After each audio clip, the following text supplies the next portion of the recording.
किसान भाइयों, मशरूम की मांग आजकल दिन प्रतिदिन बढ़ती जा रही है, जिसके चलते किसान मशरूम की खेती को अपनाकर काफी लाभ कमा रहे हैं। लेकिन मशरूम उत्पादन में कई तरह की समस्याएं भी आती रहती हैं। तो इन्हीं समस्याओं में आज बात करेंगे मशरूम में लगने वाले नेमाटोड रोग के बारे में। तो किस प्रकार से करें नेमाटोड की रोकथाम, इस बारे में जानते हैं डॉक्टर निशी केसरी से।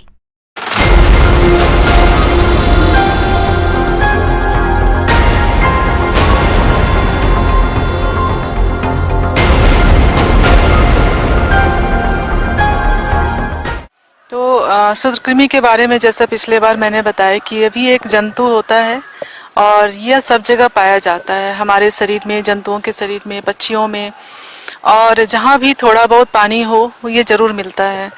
तो इसमें भी कुछ सूत्रकृमि हानिकारक होते हैं और कुछ सूत्रकृमि लाभदायक होते हैं। तो आज मैं आपको सूत्रकृमि का जो भी आक्रमण मशरूम के फसल में होता है, मैं उसके बारे में आपको बताने जा रही हूँ।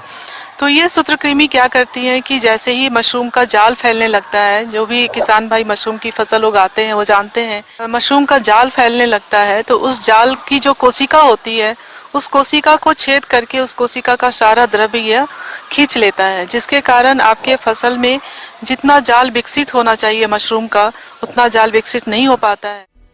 इस सूत्रकृमि की विभिन्न प्रजातियां मशरूम खुम्ब की फसल में हानि पहुंचाती है, परंतु भारत सहित विश्व भर में एफेलकोआइटस कंपोस्टिकुला सबसे हानिकारक प्रजाति है।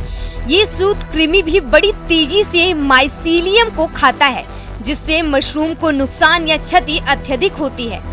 ये सूत्रकृमि माइसीलियम का रस चूसकर मशरूम को नुकसान पहुंचाता है और 13 से 25 डिग्री सेल्सियस तापक्रम पर अच्छी वृद्धि करता है, जो कि मशरूम खुम्बी के आकार को प्रभावित करता है। ये सूत्रकृमि अत्यधिक तेजी से अपनी जनसंख्या बढ़ाते हैं। इसका जीवन चक्र बहुत छोटा, मात्र 3 दिन का होता है। इस प्रकार के 50 सूत्रकृमि मात्र 30 दिनों में अपनी संख्या लगभग 1 लाख कर लेते हैं, जो कि मात्र 70 दिनों में खुम्ब माइसीलियम को पूर्ण रूप से नष्ट कर देते हैं। इसी कारण ये विश्व भर में सबसे ज्यादा मशरूम को नुकसान पहुंचाने वाला हानिकारक शत्रु है। और कभी कभी ऐसा होता है कि जब आप कंपोस्ट तैयार करते हैं और उस समय इसकी संख्या अगर जरूरत से ज्यादा हो तो क्या होता है कि आपकी जो मशरूम की जाल फैलनी चाहिए वो फैलती नहीं है, तो यह मशरूम की जाल को ही खा लेता है।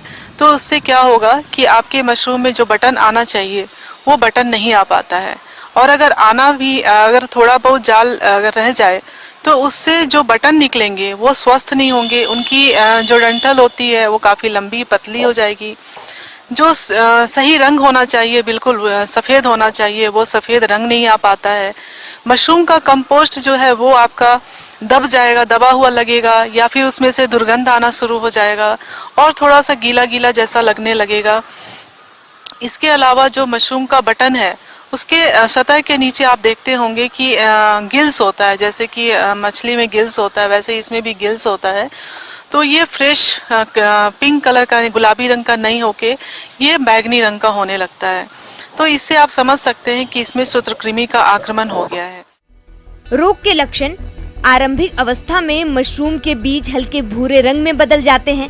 इसके बाद माइसीलियम की वृद्धि धीमी हो जाती है और इसमें चकत्ते बन जाते हैं, जिससे माइसीलियम वृद्धि नहीं करता है और इससे कंपोस्ट की सतह सिकुड़ने लगती है और उत्पादन कम हो जाता है। तो सूत्रकृमि के आक्रमण के ये सारे लक्षण होंगे, तो इसलिए हम इसमें सबसे पहला इसमें उपाय है कि आप इसमें साफ सफाई का खास ख्याल रखें। साफ सफाई का मतलब है जैसे आप इसमें कंपोस्ट तैयार करते हैं, तो कंपोस्ट का तैयार जब करते हैं तो उसको असंक्रमित करें। असंक्रमित करने का मतलब है उसमें जो भी सूक्ष्म जीव पाए जाते हैं उन सबों को निकाल बाहर करना। तो उसके लिए एक पास्चुराइजेशन चैम्बर होता है, जिसमें कि काफ़ी हाई टेम्परेचर पे, अधिक तापमान पे उसको स्टरलाइज किया जाता है। सूत्रकृमि की रोकथाम: मशरूम को नुकसान से बचाने के लिए मशरूम उत्पादन घर और उसके आसपास के स्थान को साफ रखें।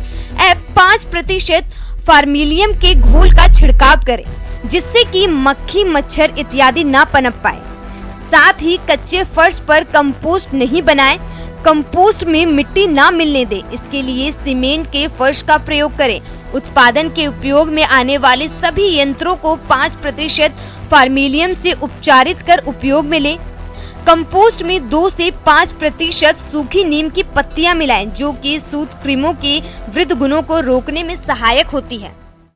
तो नीम के बीज की दवा कैसे बनाएं? इसके लिए आप नीम के बीज को सुखाकर उसके ऊपर का जो कड़ा भाग होता है उसको निकाल दीजिए और अंदर में जो नीम की गिरी होती है उसको अच्छे से सुखा के उसका 40 ग्राम 1 लीटर पानी में मिला के आप छोड़ दीजिए रात भर, और उसके बाद सुबह में उसको अच्छे से छान के और उसका 75 मिलीलीटर प्रति किलो कंपोस्ट में इस्तेमाल करिए और तब उसको आप असंक्रमित कर सकते हैं। इस तरह से केसिंग के समय क्या होता है कि अक्सर किसान क्या करते हैं कि पिछला जो कंपोस्ट होता है उनका उसी का पाउडर बना के इस्तेमाल करने लगते हैं। तो इसके लिए भी आप फॉर्मेलिन से ट्रीट कर सकते हैं केसिंग की सामग्री को, या फिर केसिंग की सामग्री के लिए आप जो पिछला मशरूम का कंपोस्ट है उसको आप व्यवहार में न लाएं तो वो ज़्यादा अच्छा होता है। मशरूम या खुम्ब की फसल में कीटनाशकों का प्रयोग वर्जित है, क्योंकि मशरूम कीटनाशकों के प्रति बड़ी सहिष्णु होती है और कीटनाशकों का प्रभाव सीधा मशरूम पर होता है। यदि सूत्रकृमियों का प्रयोग आर्थिक हानि स्तर से अधिक होता है तो उस समय थाओनाजिन का 30 ppm को कंपोस्ट में प्रयोग करें। सूत्रकृमियों के प्रभाव को कम कर सकते हैं। मशरूम का जहाँ बना रहे हैं, जो भी लगाए हुए हैं, वहाँ पे अगर आप जा रहे हैं तो उस समय अपने हाथ और पैरों को असंक्रमित कर लें। उसमें अच्छे से हाथ पैर धो के उसके अंदर जाएं और एक बार बिजाई करने के बाद बार बार उसे हाथ से न छुएं। उससे क्या होगा कि ये आपके हाथ से संक्रमण हो सकता है। इसके अलावा कीटों का आक्रमण आप रोकिए, क्योंकि ये जब सूत्रकृमि सुप्तावस्था में चला जाता है तो बहुत हल्का हो जाता है और हवा के साथ उड़ के या तो कीटों के शरीर में लग के और आपके मशरूम कंपोस्ट को संक्रमित कर सकता है, जिसके कारण आपकी फसल प्रभावित हो सकती है। तो किसान भाई, इसके साथ ही मैं यह समाप्त करती हूँ और आप अपनी फसल का अच्छे से ध्यान रखें। आगे और भी हैं खेती बाड़ी से जुड़ी हुई बहुत सी रोचक जानकारियां। यहाँ रुकेंगे एक और छोटे से ब्रेक के लिए।